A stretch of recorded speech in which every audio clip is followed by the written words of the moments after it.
नमस्कार बंधुगण आपण समस्त को टीबीसी ओडिया चैनल रे स्वागत। बंधुगण आज मु आपण माननकु एही वीडियो माध्यम रे एमिति एक वशीकरण प्रयोग कहिबाकु जाउछि, एमिति एक तांत्रिक उपाय कहिबाकु जाउछि जो तांत्रिक उपाय आपण माने अति सहज रे करि परिबे एवं एही तांत्रिक उपाय करिबा द्वारा आपण निजर जेकोसी व्यक्ति को निजर प्रेमिक प्रेमिका स्वामी स्त्री जहाकु चाहिबे ताहाकु अति सहज रे वशीकरण करि परिबे।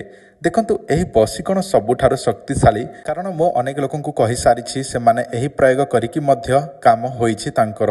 आपण मध्य निजे करंतु देखिबे आपणकर कामटी 100% होई जिवो ग्यारंटी देकी कहूछि। तो चलंतु बंधुगण सेही तांत्रिक उपायटी विषय जानि नबा, किंतु तारि पूर्वरु आपण माने चैनलटी को नवा देखुछंती किंबा भिडियोटी को प्रथम थर पई देखुछंती बा नवा देखुछंती ताले चैनलटी को सब्सक्राइब करी भिडियोटी को समस्त भाई भौणी लाइक करंतु, कारण आपण माने भिडियोटी को देखुछंती सत किंतु लाइक करिया पई भूली जाउछंती। तो दया करी समस्त भाई भौणी लाइक करंतु। बंधुगण आपण माने एही प्रयोगटी अति सहजरे करि परिबे, कारण आपण माने भिडियोटी को शेष जाए देखिले जो उपायटी जानिबे ताहा आपनकु अति सहज लागिबो ही लागिबो। कारण मु आपण मानकु जो प्रयोग सब कहूछि से सब लोकंकु मध्य करिबा पाई कहि थाए, जहा सहज होई थाए से सब प्रथमे लोक मानकु जणै थाए, जहा द्वारा से माने मध्य सेही सहजिया उपाय करी जे कोनसी तंत्र मंत्र जंत्रटी करि परिबे एवं सफल होई परिबे ताहा मु आपण मानकु जणै दउछि एवं लोकंकु मध्य जणै थाए।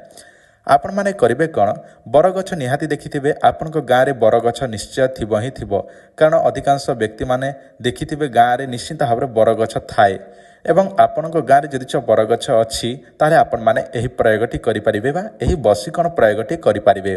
देखंतु प्रथमे कैलेंडर बाहर करिबे एवं कैलेंडर देखिबे केउ दिन गुरु पुष्या नक्षत्र पड़ुछि। जदि पुष्या नक्षत्र दिन जदि गुरुवार पड़ू थाए ताले सेही दिन एही वशीकरण कार्यटी करबाकू पड़िबो। प्रथमे आपण करिवे कौन, जो दिन गुरुवार पुष्य नक्षत्र पड़ुछि ताहारी पूर्व दिन संध्या समय एही बरगछर मूल पाखरे यथा विधि अनुसार पूजा विधि करबाकू पड़िबो।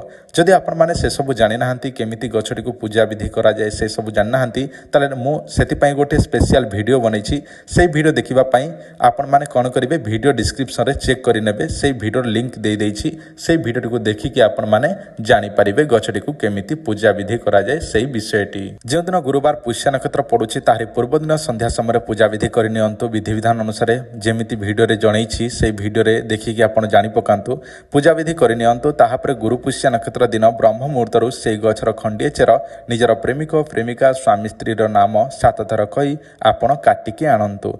कौनसी भी छुरी बा लुहा अस्त्र शस्त्र काटंतु नाही, कौनसी एक पत्थर रे छेंचिकी काटिकी आनंतु। ताहापर सेही चेरटी को कौन करिवे गोटे ताबिज रे भर्ती करिकी निजे धारण करंतु बा निजे सेही चेरटी को कला सूत्र रे बांधिकी निजे पिंधंतु एवं जहार ना रे आनिछंती ता सामना रे देखै हुअंतु बा ता आगु को चली जांतु। से जदि आपण को देखिनिए ताले सेही दिन ठारू सेही समय ठारू आपण ठारे से वशीकरण हवाकू लागिवो 100% मु ग्यारंटी देकी कहूछि। केवल गुरुवार दिन जदि पुष्य नक्षत्र पड़िथिबो सेही दिन ही एही प्रयोगटी करिवे, आउ अन्य दिन करिवे ताहले कामरे आसीबो नाही। मु आपण मानकू ग्यारंटी देकी कहूछि। तो आशा करुछि आपण मानकू जो प्रयोग कहली से सब बुझी पारिथिबे। जदि आपनकू कोनोसी प्रकार रो ताबिज दरकार अछि, जदि निजे मंत्र जंत्र तंत्र प्रयोग करि पारु नाहांती ताले आपण मानक पई गोटे सूचना। जदि आपनकू कोनोसी प्रकार रो ताबिज दरकार अछि ताले आपण माने आम सहित जोगाजोग करी ऑर्डर करि पारिबे। एही ताबिजर कौन सब काम प्रथमे ध्यान देकी शुणंतु। नंबर 1 वशीकरण, नंबर 2 मोहिनी, नंबर 3 शत्रु वशीकरण, नंबर 4 व्यापार वृद्धि, नंबर 5 स्वामी वशीकरण, नंबर 6 स्त्री वशीकरण, नंबर 7 विवाह समस्या, नंबर 8 चाकरी समस्या, नंबर 9 प्रेम समस्या, नंबर 10 कोर्ट कचेरी रे विजय, नंबर 11 ग्रह समस्या, नंबर 12 सर्वकार्य सिद्धि। यही सब काम रे एही ताबिजटी आसी थाए।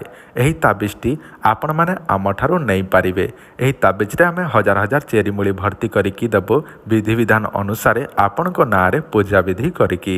एही ताबिज दुई प्रकार आमे रखिछु, गोटे अछि अष्टधातुर 2000 टंका एवं आउ जोटा देखुछंती आपण को मोबाइल स्क्रीन रे जेउटा रूपार ताबिज 4000 टंका। एही ताबिज नवा पाई हेले एही नंबर रे आपण माने जोगाजोग करिबाकू पड़िबो बा व्हाट्सएप माध्यम रे निजर ଠିକଣା ବା ଆଡ୍ରେସ୍ ଦେବାକୁ ପଡ଼ିବ। ଆଡ୍ରେସ୍ ଦେଲା ପରେ ଫୋନ୍ପେ, ଗୁଗୁଲ୍ ପେ, ପେଟିଏମ୍ କିମ୍ବା ଅନଲାଇନ୍ କିମ୍ବା ଯେକୌଣସି ଜନସେବା କେନ୍ଦ୍ରରେ ଆମ ନମ୍ବରରେ ପେମେଣ୍ଟ କରିବାକୁ ପଡ଼ିବ। ପଇସା ପଠାଇ ଆଡ୍ରେସ୍ ଦେଲେ ଆମେ ଆପଣଙ୍କ ନାଁରେ ତିଆରି କରି ପୋଷ୍ଟାଲ ବା ଡାକଘରରେ ପଠାଇଦେବୁ, ଯାହା କେବଳ 7ରୁ 8 ଦିନ ଭିତରେ ଆପଣଙ୍କ ପାଖକୁ ପହଞ୍ଚିଯିବ।